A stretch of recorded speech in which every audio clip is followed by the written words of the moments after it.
So, good evening to all. Welcome to Learn Next Nursing. आज से हम हमारे पीडियाट्रिक एमसीक्यूज क्लास स्टार्ट करेंगे। जो भी हमारी पीडियाट्रिक एमसीक्यू क्लास रहेगी वो हमारे सिलेबस के अकॉर्डिंग यूनिट वाइज रहेगी, जिससे कि आपका एक अच्छे से जो भी आपने सिलेबस अब तक कवर किया है थ्योरी, वो एमसीक्यूज के वजह से हमारा एक अच्छा रिवीजन हो सके। ठीक है, तो आज का first question,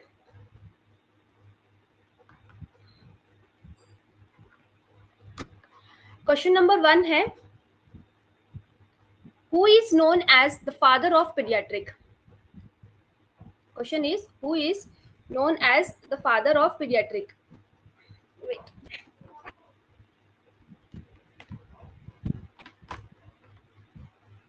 Who is known as the father of pediatric? Option है हमारे पास में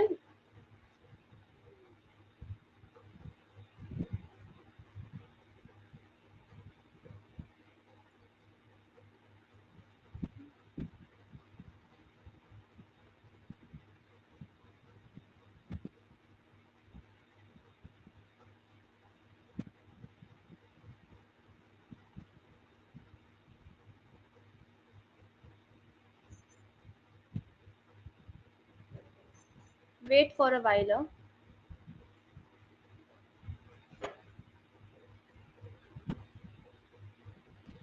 ओके, सो आज का हमारा फर्स्ट क्वेश्चन है, who is known as the father of pediatric. हमारे पास में जो फर्स्ट ऑप्शन है उसमें फर्स्ट है that is Sushruta, second is Hippocrates, third is Abraham Jacob and fourth is कश्यपा।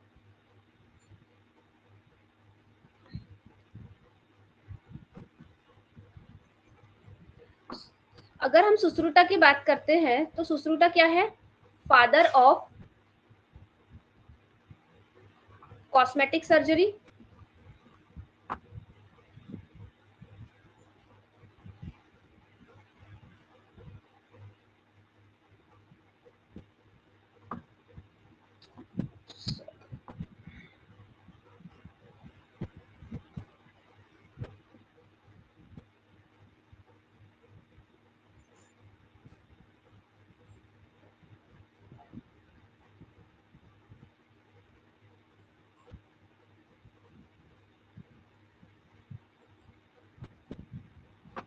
Sorry to all, father of cosmetic surgery, और इनको प्लास्टिक सर्जरी के भी फादर कहा जाता है, और father of Indian surgery. Okay, अगर इन तीनों में से कुछ भी क्वेश्चन आता है तो we can write Sushruta, father of cosmetic surgery, father of plastic surgery and father of Indian surgery. Sorry for my handwriting. Then हमारे पास जो सेकेंड ऑप्शन दिया गया है वो है हिपोक्रेट्स। हिपोक्रेट्स कौन है? Father of modern medicine. Then इससे एक और क्वेश्चन बनता है कि अगर Hippocrates father of modern medicine है, then who is father of Indian medicine? ठीक है, ये क्वेश्चन आपके लिए रहेगा कि फादर ऑफ इंडियन मेडिसिन कौन है। Then Abraham Jacob, yes, he is the father of pediatrics. Then Kashyapa, and इसमें एक और चीज आएगा दैट इज जीविका। ये क्या है? Father of Indian pediatrics. हमको क्वेश्चन में क्या पूछा है? Who is known as the father of pediatric. तो according to father of pediatric हमारा आंसर जो है करेक्ट वो बनेगा अब्राहम जैकब। और अगर हमको क्वेश्चन पूछा जाता फादर ऑफ इंडियन पीडियाट्रिक तो आंसर बनता कश्यपा एंड जीविका। ओके, और फादर ऑफ मॉडर्न मेडिसिन हो गए हिपोक्रेट्स। अगर यही चीज पूछी जाती हमको that father of Indian medicine, तो हमारा आंसर होता चरक। इस एक स्लाइड से हमारे 4 क्वेश्चंस क्लियर अप होते हैं। ओके, आप लोग को समझ में आ रहा है? आप लोग को समझ में आ रहा है?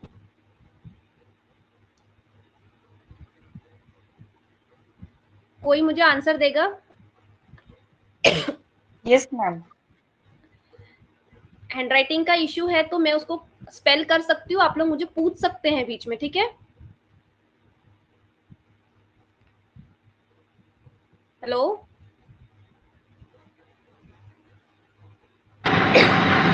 Jayesh, Jayesh, Lakshmi. Ma'am chat box में आंसर कर रहे हैं सब। ओके ठीक है।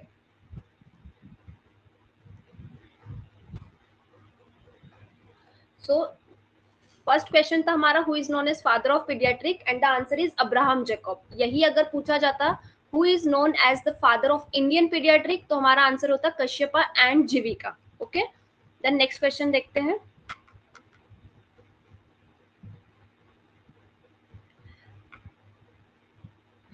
Question number 2 is the following are the true regarding growth and development. जो भी ऑप्शंस हमको दिए हैं वो सारे ट्रू है regarding growth and development, except जो गलत है वो हमको निकालना है इसमें एक्सेप्ट करके। तो फर्स्ट ऑप्शन दिया गया है, that is growth is the increase in size, second is development is an increase in function of processes related to body and mind. Then disorders of growth and development are often associated with chronic or severe illness. And fourth option is normal growth and development usually eliminates a serious or chronic illness. चार options हमको दे दिए हैं जिसमें से 3 true है और कोई भी एक फॉल्स है, तो जो फॉल्स है वो हमको इसमें से निकालना है और वही हमारा करेक्ट आंसर होगा। सो फर्स्ट जो दिया है, growth is increase in size. Yes, growth is increase in size. Growth कैसे होती है? By cell division and increase in intracellular substances. एक सेल होता है, उससे 2 सेल बनते हैं, लाइक दैट 2 to 4 होता है, 4 to 8, इस तरीके से हमारा सेल डिवीजन होता है। साथ में जो इसमें इंट्रासेलुलर सब्सटेंस होता है, that will also increase. Intracellular substance जो है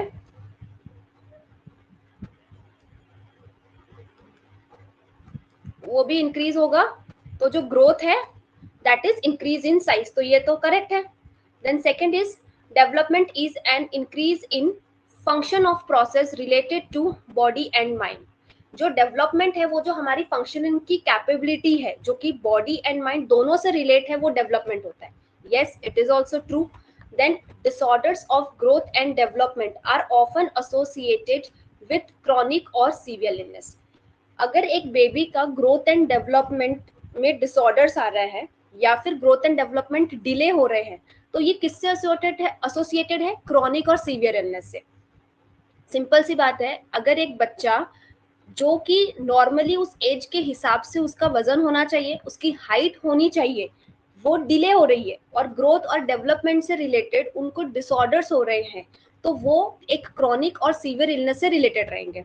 तो ये भी हमारा आंसर करेक्ट है, ठीक है। Then fourth option, normal growth and development usually eliminates a serious or chronic illness. अगर एक बेबी का ग्रोथ एंड डेवलपमेंट नॉर्मल है तो वो जो भी सीरियस और क्रॉनिक इलनेस है वो उसको भगा देगी। ऐसा हो सकता है क्या? नहीं, हम भी तो नॉर्मल है, लेकिन क्या हम कभी बीमार नहीं पड़ते? ऐसा है, we are also getting sick. हमारे ग्रोथ एंड डेवलपमेंट नॉर्मल होते हुए भी हम इल होते हैं कि नहीं, हम सिक होते हैं कि नहीं? Like that, normal growth and development usually eliminates a serious or chronic illness. हमारा correct answer होगा, and this is a wrong statement. So according to the question जो पूछा गया है, the following are the true regarding growth and development except, तो उसमें से जो normal growth and development usually eliminates a serious or chronic illness हमारा answer होगा। जो बाकी 3 ऑप्शंस थे, that is growth is the increase in size, ये सही है। Development is an increase in function of process related to body and mind. Yes, disorders of growth and development are often associated with chronic or severe illness. Yes, this is also correct.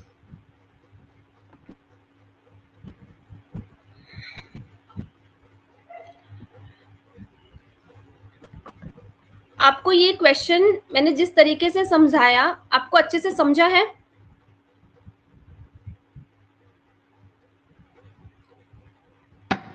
Yes ma'am. Okay, आप लोग की तरफ से कुछ change चाहिए कोई language में, speed में? ठीक है, जैसा आपको चाहिए।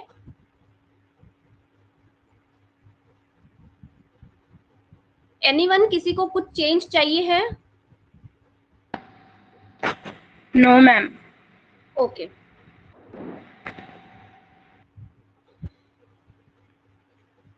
so answer is normal growth and development usually eliminates a serious or chronic illness.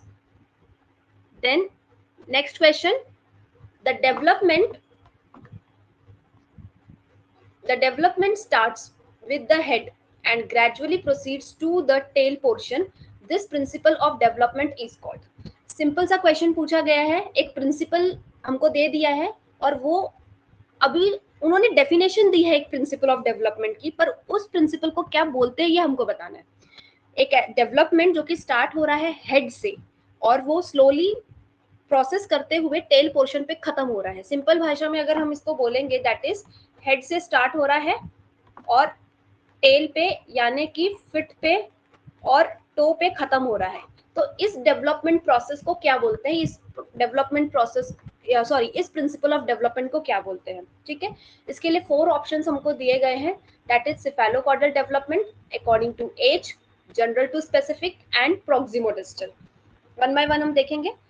जो प्रोक्सिमोडिस्टल होता है, हमको नाम से भी समझ में आ रहा है, प्रोक्सिमल पार्ट, डिस्टल पार्ट। अगर हमको एक इंजुरी बीच में हो गई है तो उसका जो प्रीवियस पार्ट है दैट इज प्रोक्सिमल, उसके नीचे का जो पार्ट है दैट इज डिस्टल। तो जैसे हमारा सेंट्रल एक्सिस ऑफ बॉडी है, ठीक है, तो बॉडी से हमारे पेरिफेरीज की तरफ या फिर हमारे बॉडी से एक्सट्रीमिटीज की तरफ, in simple words we can say near to far, पास से दूर की तरफ जो डेवलपमेंट होता है that is proximodistal. Okay, then second, तो ये आंसर तो हमारा हेड टू टेल की तरफ जा ही नहीं रहा है, तो ये नहीं है। Then general to specific, general to specific एक प्रिंसिपल तो है, पर ये किस चीज का प्रिंसिपल है? This is a principle of health education.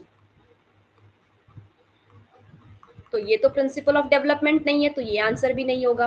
According to as, as का तो इसमें से कोई रिलेट ही नहीं करता। सो हमारा जो करेक्ट आंसर है that is cephalocaudal development. सिफेलोकॉर्डल development में कैसा होता है कि हेड से बेबी का डेवलपमेंट स्टार्ट होगा कहाँ, और वो ग्रेजुअली प्रोसीड करते हुए टो तक और फीट तक रहेगा। सी, cephalocaudal pattern of development is the principle of maturation that includes motor development, control and coordination progress from the head to the feet. ठीक है, then जो proximodistal pattern of development है that is the principle of maturation. Maturation is also a kind of development only that proceeds from near to far, from central axis of body towards the peripheries or extremities. Okay, clear है?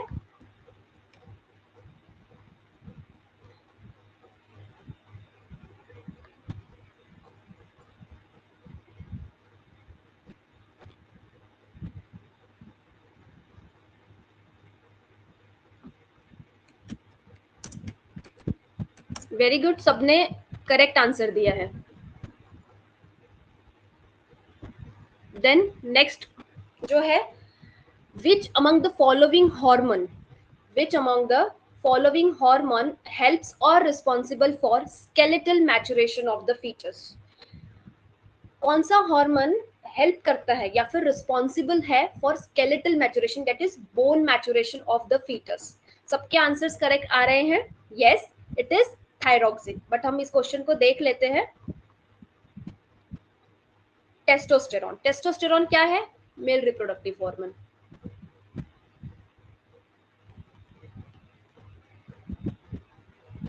Okay, oxytocin क्यों use होता है? It is a female reproductive hormone. Also oxytocin is use for uterine contraction at the time of labour. और किस चीज में use हो, किस चीज के लिए हेल्प करता है या फिर रिस्पॉन्सिबल होता है? That is for lactation. Okay, then thyroxine, ये जो थायरोक्सिन है इसको दूसरा नाम क्या है? थायरोक्सिन को और एक नाम से हम बुलाते हैं, that is T4। Okay, thyroxine को T4 भी बोला जाता है। और ये थायरोक्सिन कौन सी चीजों के लिए रिस्पॉन्सिबल होता है? आंसर कीजिए, थायरोक्सिन किस हमारे स्केलेटल मैचुरेशन के साथ साथ और कौन से चीजों के लिए रिस्पॉन्सिबल है thyroxine?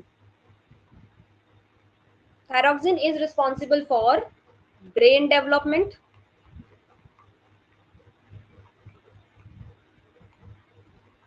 Metabolism, muscle development,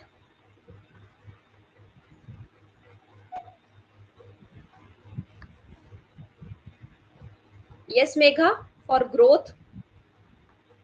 Okay, then last option जो हमारा है दैट इज प्रोलैक्टिन. प्रोलैक्टिन किसके लिए यूज होता है? प्रोलैक्टिन किस लिए यूज होता है? For lactation, for milk production. After delivery जो मिल्क प्रोडक्शन होता है उसी टाइम पे हमारा जो प्रोलैक्टिन है वो स्टिमुलेट होता है. Okay, so which among the following hormone helps or responsible for skeletal maturation of fetus is thyroxine.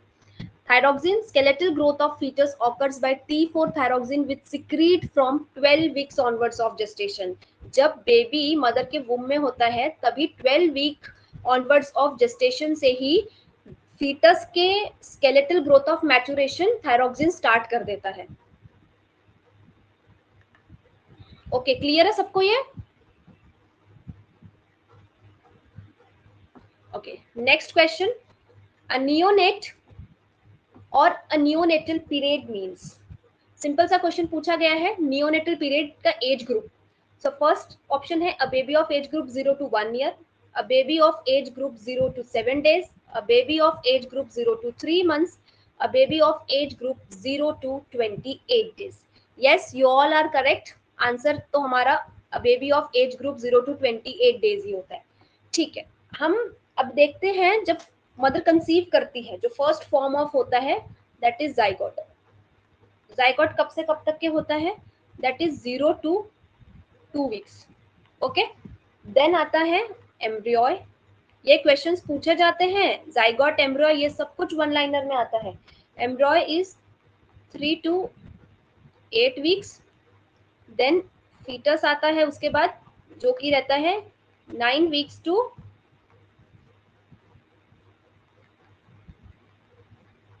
till birth. After birth, after birth neonate आता है. ठीक है, जो कि डिवाइड होता है दो इसमें, that is 0 to 7 days and 7 to 28 days. ये जो नियोनेट है दैट इज 0 to 28 days, इसको हम टोटल बोलते हैं. और 0 to 7 days जो है that is early neonate. And जो 7 to 28 days है दैट इज लेट नियोनेट. कभी कभी क्वेश्चन में घुमा फिरा के लेट नियोनेट भी पूछ लिया जाता है. आपको ऑप्शन दिया जा सकता है क्वेश्चन इस तरीके से कि a late neonatal period means, और उसमें आपको 7 to 28 days कंफ्यूज करने के लिए देते हैं. सो हमको ये पता रहना चाहिए कि जो नियोनेट है complete age group is 0 to 28 days which is divided into early neonate as 0 to 7 days and 7 days to 28 days late neonate. और अगर हम हमारे ऑप्शन के हिसाब से इसमें करेक्ट आंसर तो ऑप्शन डी हो गया. 0 to 1 year क्या आता है? इन्फेंट. ओके, 0 to 7 days हमारा क्या आएगा? Early neonate. 0 to 3 months क्या आता है? Again it is infant. And जो 0 to 28 days है that is a neonatal period. Clear है सबको?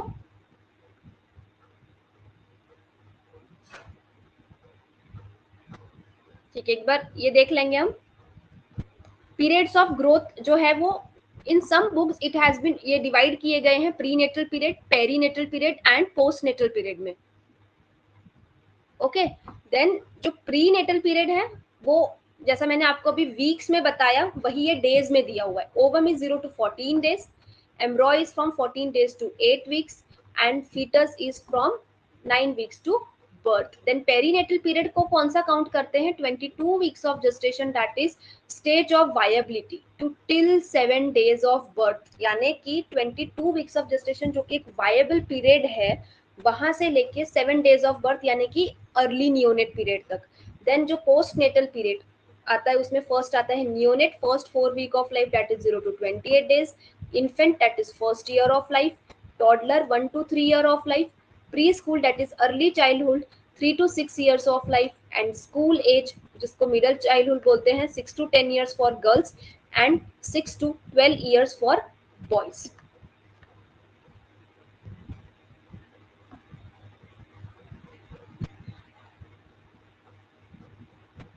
नेक्स्ट क्वेश्चन की तरफ चले.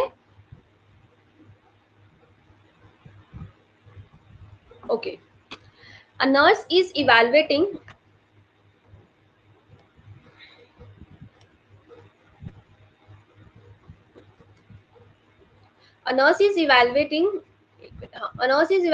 a 3-year-old child's development progress.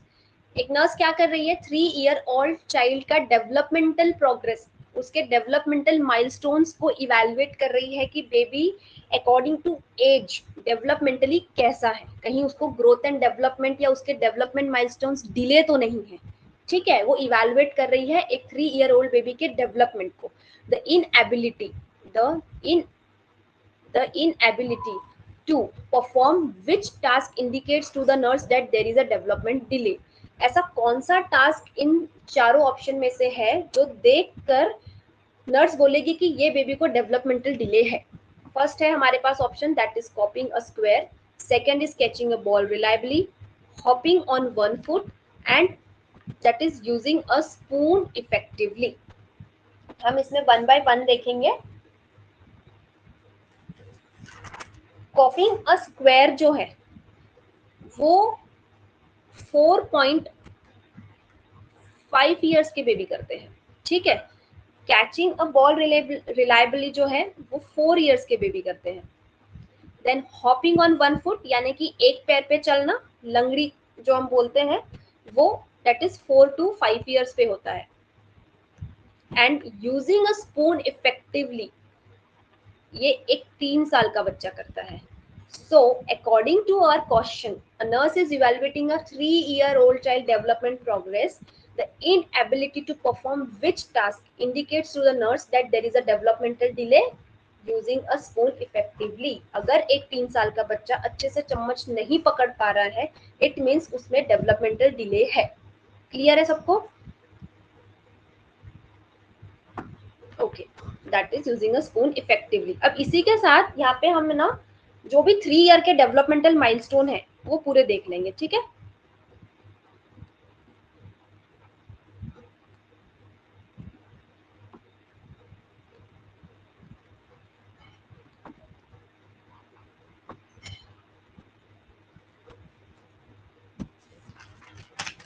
Development जो होता है इसके 4 डोमेन होते हैं. ओके, इसके जो 4 डोमेन होते हैं वो है gross motor, fine motor, language milestone,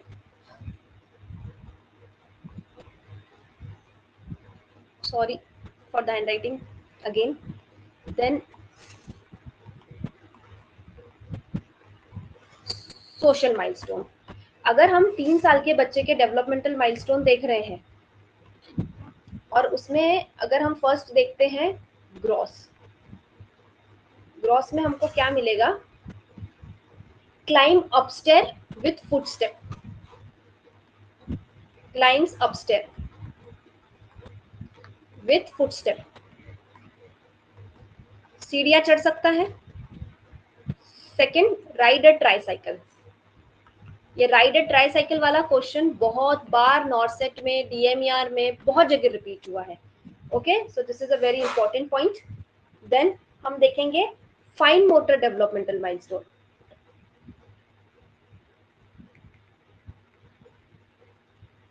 जो फाइन मोटर में फर्स्ट आता है that is using a spoon effectively, जो अभी हमने देखा. तो 3 साल का बच्चा जो चम्मच है उसको अच्छे से पकड़ सकता है. ओके, देन आता है make tower of 9 cube, make tower of 9 cubes. Then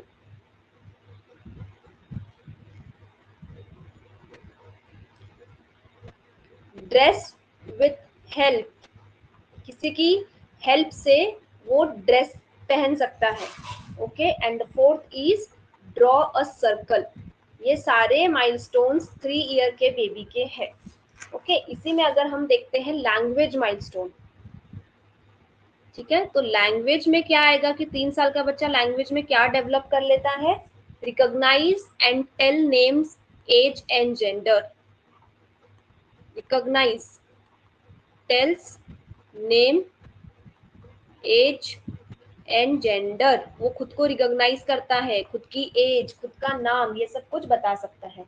okay, and अगर हम सोशल देखेंगे, सोशल माइलस्टोन में क्या आएगा? Choose non interactive play. कौन सा प्ले खेलते हैं 3 साल के बच्चे? Non interactive play. वो खुद के साथ खेलना पसंद करते हैं, लाइक ड्राइंग करेंगे, बॉल के साथ खेलेंगे, इस तरीके से। तो ये है हमारे complete 3 year developmental milestone. 3 year baby को क्या कहते हैं? टॉडलर। टॉडलर जो डेवलपमेंटल माइलस्टोन है, ये बहुत बार रिपीटेडली पूछे जाते हैं। हर बार कुछ ना कुछ डेवलपमेंटल माइलस्टोन उठा के क्वेश्चन घुमा के आपको क्वेश्चन पूछा जाता है। तो ये जो टॉडलर के डेवलपमेंटल माइलस्टोन है, ये हमको थॉरो होने चाहिए। ओके, नेक्स्ट क्वेश्चन की तरफ चलते हैं। क्वेश्चन है, weight and length of a normal full term baby with birth weight of 3 kg, with birth weight of 3 kg at 1 year, at 1 year of ages are expected to be। Weight and length एक normal full term baby का जो है birth wait 3 kg था, और अब उसका अगर हम जो बर्थ वेट है 3 kg, उसके हिसाब से अगर 1 ईयर पे उसका एज एक्सपेक्ट करें तो आंसर क्या आएगा? हमारे पास जो ऑप्शन दिए हैं that is 7 kg and 70 centimetre, 9 kg and 75 centimetre, 12 kg and 80 centimetre and 12 kg and 85 centimetre. अगर हम नॉर्मली बर्थ वेट देखें, हर बुक में अलग अलग दिया है, but in India average birth weight जो होता है दैट इज 2.8 to 3 kg। किसी किसी बुक में आपको 2.5 to 3.9, 2.5 to 4, 2.8 to 3.9 इस तरीके से भी मिलेगा, but in India average birth weight जो कंसीडर किया जाता है दैट इज 2.8 to 3 kg। और हमको जो क्वेश्चन में पूछा गया है दैट इज ऑल्सो 3 kg, पर 3 kg उसका बर्थ वेट है। अब उस बेबी का 1 ईयर पे वेट कितना होगा, ये हमसे क्वेश्चन में पूछा गया है। ठीक है, अभी जो इन्फेंट होते हैं, यहां से आपको क्लियरली समझेगा। सी, इन्फेंट्स बर्थ वेट डबल होता है 5 to 6 मंथ में। ठीक है, अभी बेबी का वेट कितना दिया गया था हमको? 3 kg, तो 6 मंथ में उसका वेट कितना हो जाएगा? 6 kg, इट डबल्स। ठीक है, ट्रिपल्स इन 1 ईयर, 1 ईयर में ट्रिपल होता है, तो कितना हो जाएगा? 9 kg। 4 टाइम्स इन 2 ईयर, तो कितना हो जाएगा? 12 kg। हमको एड ऑन करते रहना है, ठीक है। देन 5 टाइम्स इन 3 ईयर, 3 साल का जब वो होगा तो जो उसका बर्थ वेट है 3 kg, उसका 5 टाइम्स, तो कितना होगा? 15 kg। और 10 times in 10 year, that is 10 year में उसका जो बर्थ वेट 3 kg था वो 10 टाइम्स हो जाएगा, तो कितना होगा? 30 kg। ओके, अब हमको क्वेश्चन में क्या पूछा गया था कि 1 ईयर के बेबी का birth weight, sorry birth weight जो बेबी का 3 kg है, वो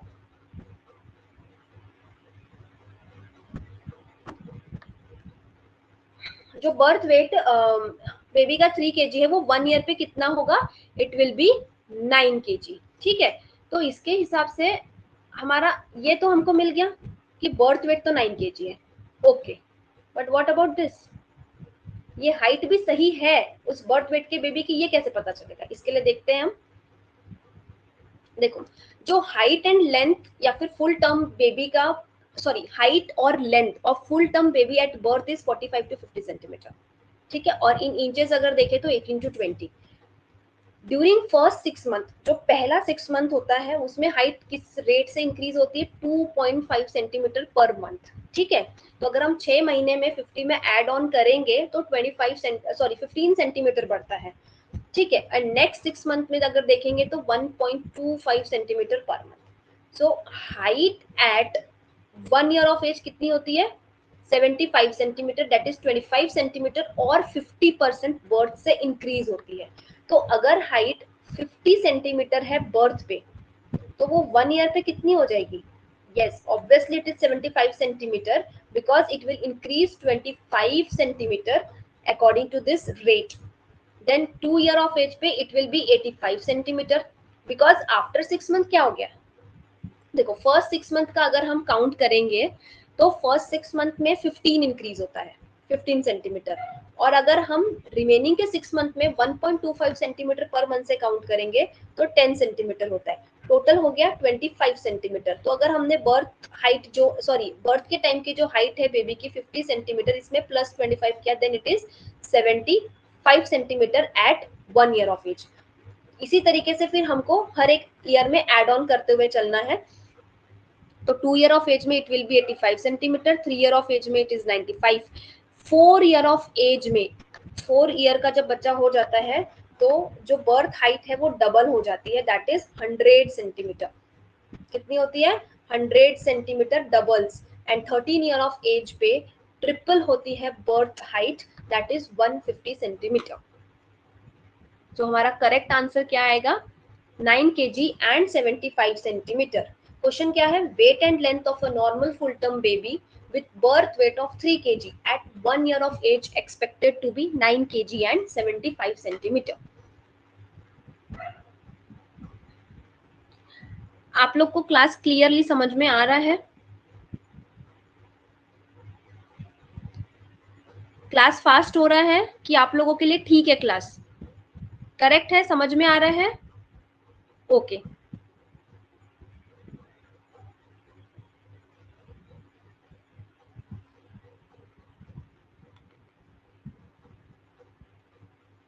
next question, which of the following is not true regarding the birth weight of a newborn?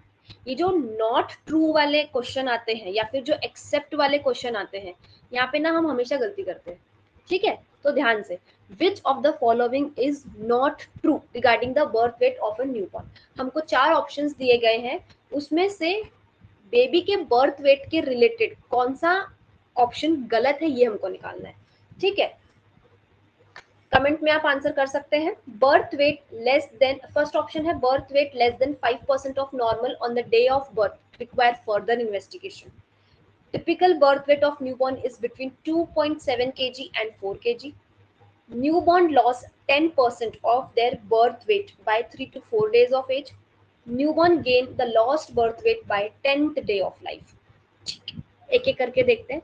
Birth weight less than 5% of normal on the day of birth require further investigation. एक baby ने birth किया लेकिन उसका जो normally जैसे 2.5 kg का baby होता है, बट एट बर्थ उसका 5% लेस है, 2.5 kg से 5% लेस बर्थ वेट है, तो उस बेबी को फर्दर इन्वेस्टिगेशन की जरूरत पड़ेगी। ये फर्स्ट ऑप्शन है। Second, typical birth weight of a newborn is between 2.7 and 4 kg। As मैंने तुमको पहले ही बताया सबको कि जो बेबी कहीं बुक में 2.5 to 3, 2.5 to 3.9, 2.8 to 3 kg और 2.5 to 4 kg also, it is according to book। But अगर हम अकॉर्डिंग टू इंडिया देखते हैं तो एवरेज बर्थ वेट कितना होता है? 2.8 to 3 kg। ठीक है, then newborn loss 10% of their birth weight by 3 to 4 days of age। Yes, it is correct, ये सही है। स्टार्टिंग में देखो मदर के वूम में पहले बेबी रहता है क्योंकि वो इंट्रा यूटेराइन एनवायरनमेंट है, पर after birth baby comes into extra uterine environment. Extra uterine environment में बेबी को अडेप्ट करने के लिए टाइम लगता है, इसलिए जो फर्स्ट वीक ऑफ लाइफ है उसमें 10% ऑफ बर्थ वेट लॉस करते हैं बच्चे। ठीक है, तो ये हमारा ऑप्शन करेक्ट है। Then newborn gain the lost birth weight by 10th day of life. Yes, जब बेबी वो 1 वीक में या फिर जो 10th डे तक के अपने आप को एक्स्ट्रा यूटेरिन एनवायरनमेंट में अडेप्ट कर लेते हैं, उसके बाद 10th डे ऑफ लाइफ में बेबीज अपना जो वेट है वो गेन करना स्टार्ट करते हैं. So this option is also correct, ये भी करेक्ट है. अब बची बात हमारी इन दोनों ऑप्शन की. ठीक है, इन दोनों ऑप्शंस में अगर हम देखते हैं typical birth weight of newborn is 2.7 and 4 kg, ये अप्रोक्सीमेटली हमारी ट्रू की तरफ जा रहा है. ठीक है, पर अगर हम देखते हैं कि birth weight less than 5% of normal on the day of birth require further investigation. भाई प्रीटर्म बेबीज को क्या फर्दर इन्वेस्टिगेशन लगता है? नहीं, सिर्फ वेट कम है. वेट कम के लिए हमको फर्दर इन्वेस्टिगेशन की जरूरत नहीं है. हाँ, बट अगर बेबी जॉन्डिस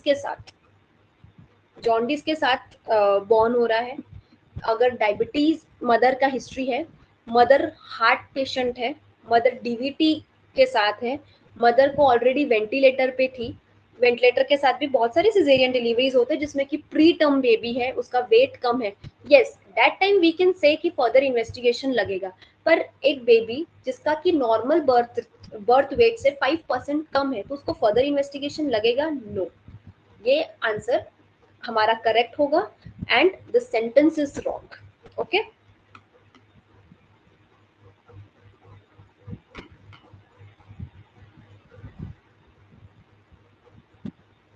नेक्स्ट क्वेश्चन की तरफ चलते हैं.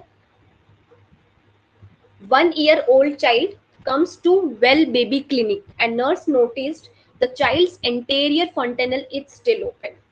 What is the appropriate nursing intervention? 1 साल का बच्चा एक क्लिनिक में आया है, नर्स ने देखा कि जो एंटेरियर फॉन्टेनल है वो अभी भी शुरू है, खुला हुआ है. ठीक है, तो उसका अप्रोप्रिएट नर्सिंग इंटरवेंशन क्या रहेगा? ऑप्शन दिए हैं, रिपोर्ट टू द डॉक्टर, ये एक नॉर्मल फाइंडिंग है, हेड सर्कमफ्रेंस मेजर करेंगे या फिर लुक करेंगे sign and symptoms of infection. ये एक स्कल है, ये जो है हमारे फंटेनल इस तरीके से जाता है. This is our anterior fontanelle. Sorry for that गंदा सा डायग्राम, पर अभी इसी से काम चलाना पड़ेगा. ठीक है, ये हमारा क्या है? Anterior फंटेनल. Okay,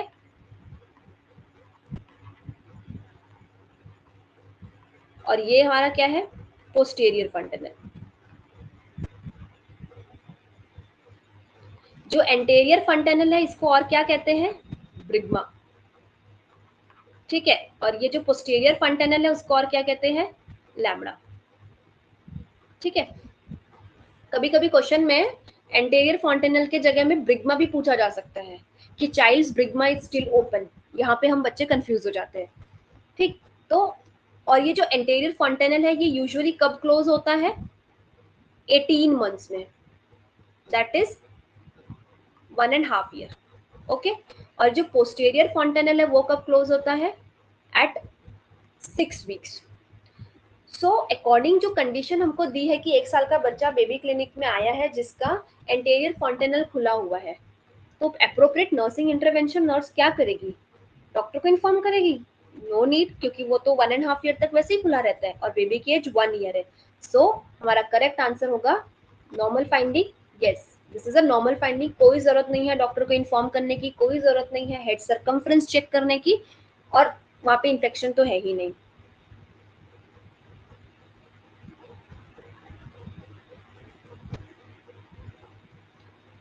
Anterior fontanelle closed by 18 months of age. So in a 1-year-old child, this is a normal finding. Next question. At what age does a child normally develop social smile milestone? Social smile milestone एक child कब develop करता है? ठीक है, ये जो 12 weeks है, that is 3 months. ठीक है, 4 weeks मतलब 1 month. 16 week means again 4 months. And 8 week means 2 months. Weeks months days में भी बहुत गड़बड़ होती है. 12 वीक्स 3 मंथ्स में यूजुअली बच्चे क्या करते हैं? क्वींग करके साउंड निकालते हैं. एकदम से एक साउंड निकाल देंगे, म्यूजिकल साउंड जैसा हम बोल सकते हैं उसको. 1 मंथ के बेबी का एज सच कोई माइलस्टोन नहीं है, बट समटाइम्स वो सिर्फ कैसे देखते रहते हैं.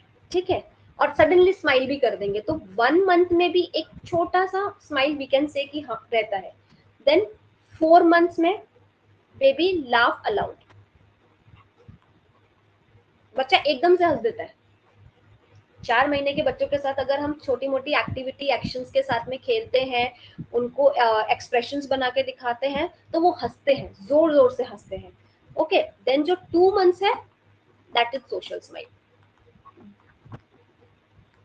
तो यहाँ पे at what age does a child normally develop is social smile milestone, that is 8 weeks and 2 months. By 2 months of age, child develops social smile. At this stage the baby look at parent, वो parent को देखते हैं, ठीक है, कूज करके sound निकालते हैं, gargling sound निकालते हैं, then turn head toward sound, जहां पे भी उनको आवाज सुनाई देगी वो वैसे ही वहां पे अपना हेड जो है वो टर्न अराउंड करते हैं। ओके, अभी हम कुछ सोशल माइलस्टोन के बारे में देख लेते हैं।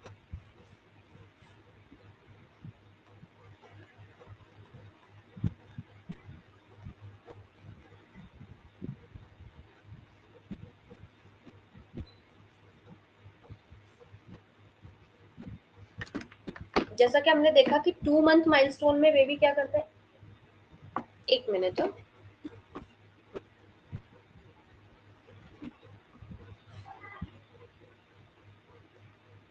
2 मंथ में अभी जैसे हमने देखा social smile. Okay, then 3 months वाला बेबी क्या करता है, मदर रिगार्ड, वो अपने मदर को रिकॉग्नाइज करना रिकॉग्नाइज करना शुरू करता है, उसको समझ में आता है कि नहीं she is my mother, mother regard. 6 month babies जो होते हैं उनको स्ट्रेंज एंजाइटी होती है,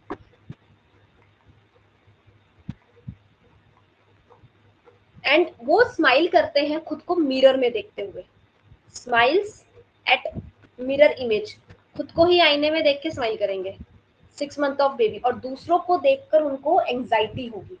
ठीक है, जो 9 मंथ के बेबी है वो वेव करेंगे बाय बाय एक्शन से, and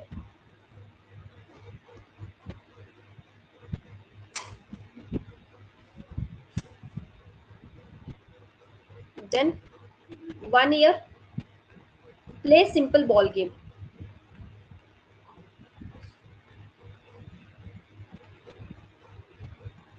15 month points to object, अगर उनको कुछ चाहिए है तो वो उसको पॉइंट आउट करेंगे। ठीक है, पॉइंट्स टू ऑब्जेक्ट कब होता है, 15 months.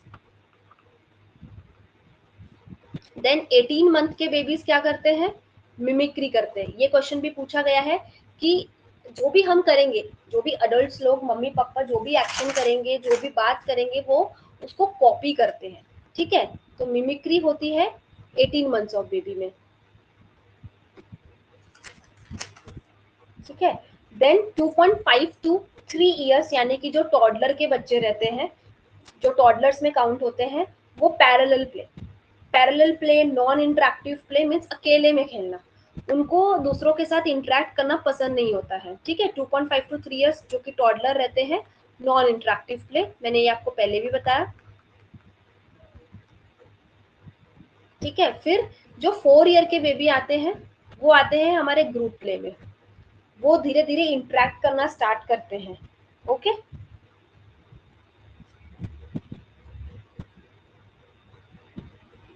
then next question is, a mother asks about expected motor skill for a 3-year-old child. Which of the following would the nurse emphasize as normal at this age? Mother पूछ रही है कि a mother asked about expected mother skill, motor skill for a 3-year-old child. Which of the following would the nurse emphasize normal at this age? Mother 4 चीजें बता रही है, तो उसमें से एक 3-year-old child के लिए नॉर्मल क्या होगा, जंपिंग रोप, 3 साल का बच्चा रस्सी कूदेगा, टाइंग शूलेस, शूलेस बांधेंगे, प्लेइंग अ हॉपस्कॉच, हॉपस्कॉच यानी कि इस तरीके का गेम, अगर मराठी में बोले तो लंगड़ी तुझा, बहुत सबने खेला होगा। ये एक बॉक्स ज्यादा बन गया, 1 2 3 4 5, this 6 and this 7, this is hopscotch. क्या 3 साल का बच्चा हॉपस्कॉच खेलेगा?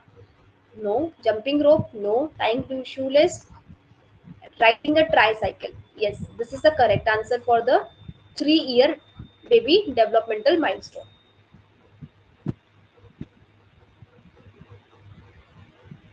Important developmental milestone at 3 years of age: rides tricycle, draw a circle, can dress or undress completely, build a tower of 10 cubes, somewhere it is 9 cubes also, okay, knows gender and age, tell their name, count 3 objects correctly. Okay, then next question. A child likes to look at self in a mirror at age of. एक बच्चा खुद को mirror में देखकर, means देखना कब पसंद करता है या फिर मिरर में देख के स्माइल करता है? आंसर फटाफट कीजिए. Yes, it is. बोलो कब करता है स्माइल? ये मैंने अभी थोड़ी देर पहले डेवलपमेंटल माइलस्टोन में बताया था. It is 6 month. 1 मंथ और 2 मंथ वाले बेबी क्या करते हैं? Social smile. ठीक है. 3 to 4 मंथ वाले बेबी का क्या था? Mother regard. और 6 मंथ वाले बेबी का क्या था? Stranger anxiety. और साथ में स्माइल्स एट मिरर इमेज. तो वो खुद को मिरर में देखना कब स्टार्ट करता है? At the age of 6 month.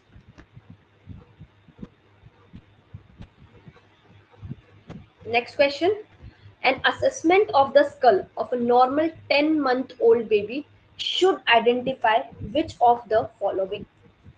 10 month का ओल्ड बेबी है, उसका स्कल का असेसमेंट करना है, तो हमको क्या आइडेंटिफाई करना है? ठीक है.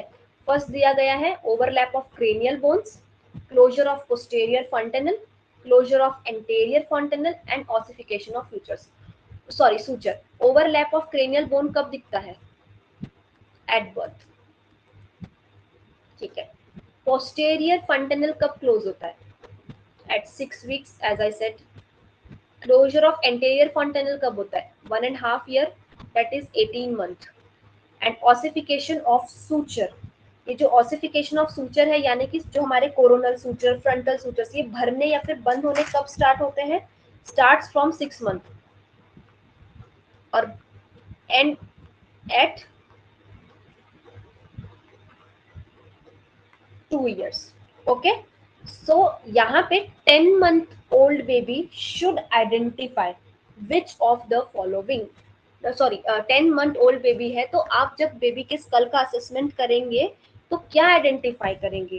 कि पोस्टेरियर फंटेनल जो है वो क्लोज हो चुका है, क्योंकि 10 month old बेबी में हमको ओवरलैप ऑफ क्रेनियल बोन्स भी नहीं मिलेगा. ठीक है. क्लोजर ऑफ एंटीरियर फंटेनल जो कि 1.5 year में होता है, तो ये भी 10 month के बेबी में नहीं मिलेगा. ऑसिफिकेशन ऑफ सूचर स्टार्ट रहेगा, लेकिन वो कंप्लीट हो गया है क्या? नहीं.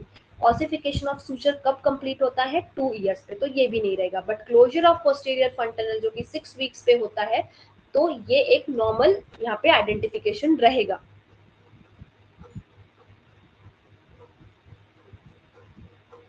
Okay. A 7-year-old boy with reduced height.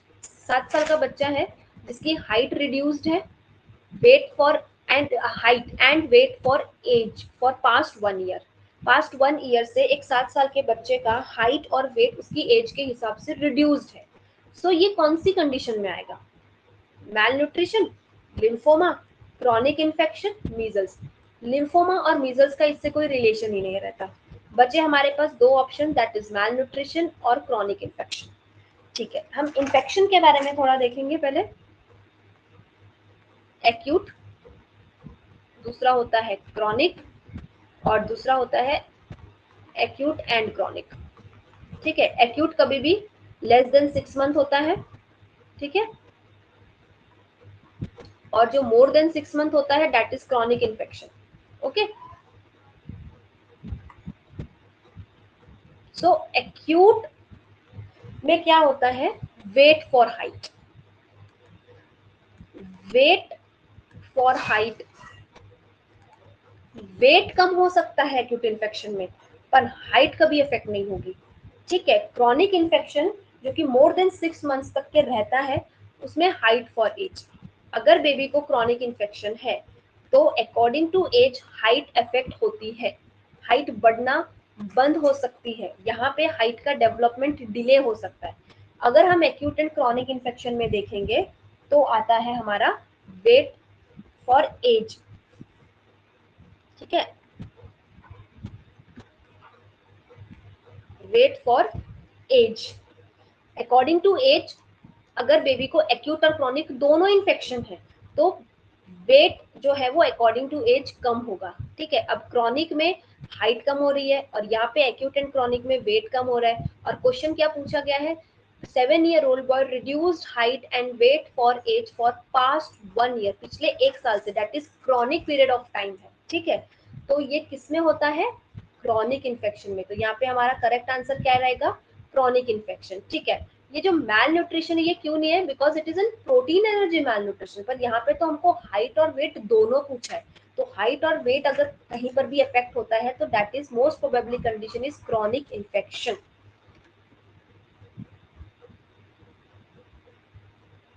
Okay, last question, by which year all milk teeth are erupted, जो भी दूध वाले दांत है वो कब आते हैं, ठीक है, कौन से साल तक आ जाते हैं, ठीक है।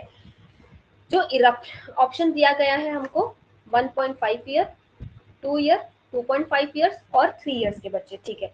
जो ये इरप्शन है ये 2 टाइम्स होता है, 2 बार दांत आते हैं।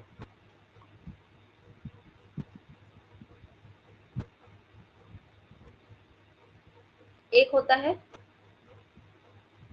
प्राइमरी जिसको हम टेम्पररी भी बोलते हैं, और दूसरा होता है सेकेंडरी और परमानेंट।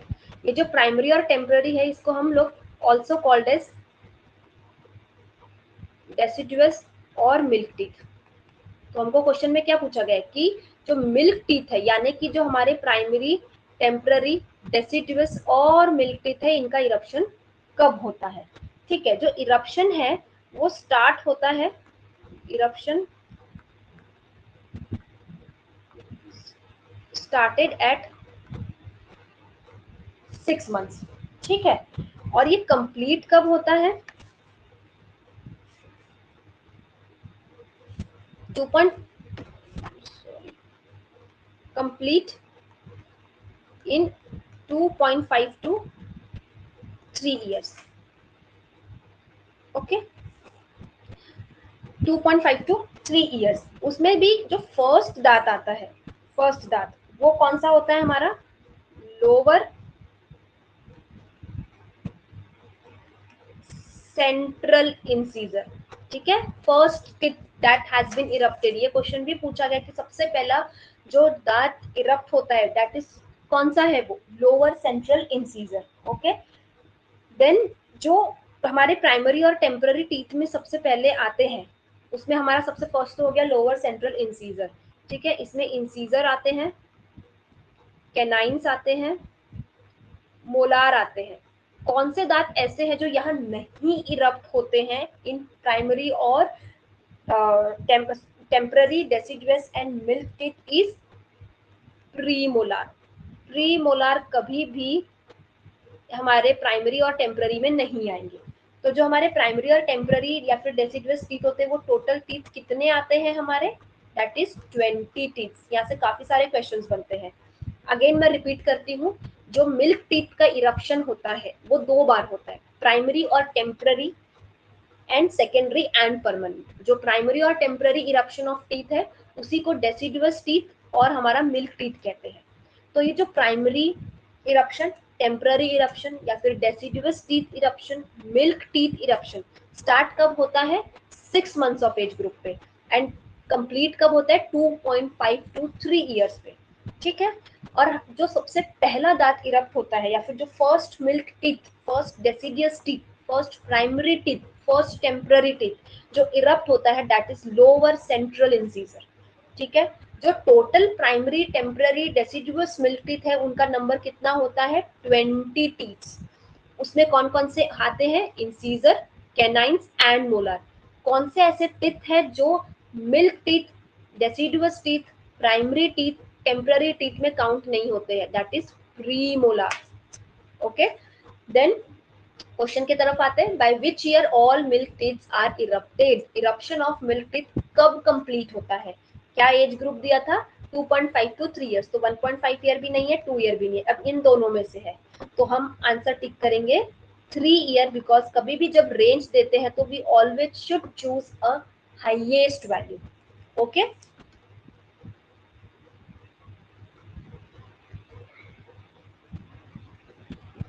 आज का क्लास यहीं खत्म होता है। आई होप आपको क्लास अच्छा लगा हो या फिर समझ में तो भी आया हो।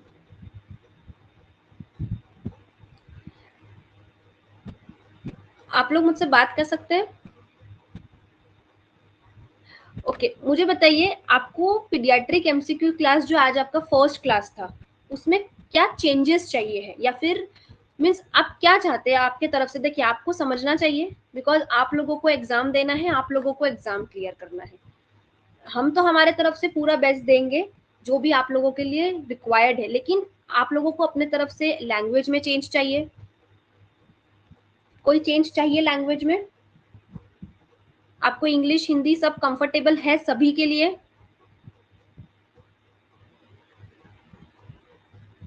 प्लीज रिप्लाई कीजिए।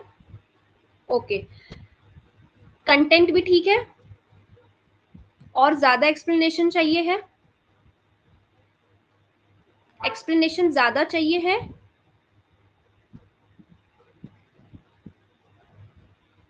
इनफ है? Okay, thank you.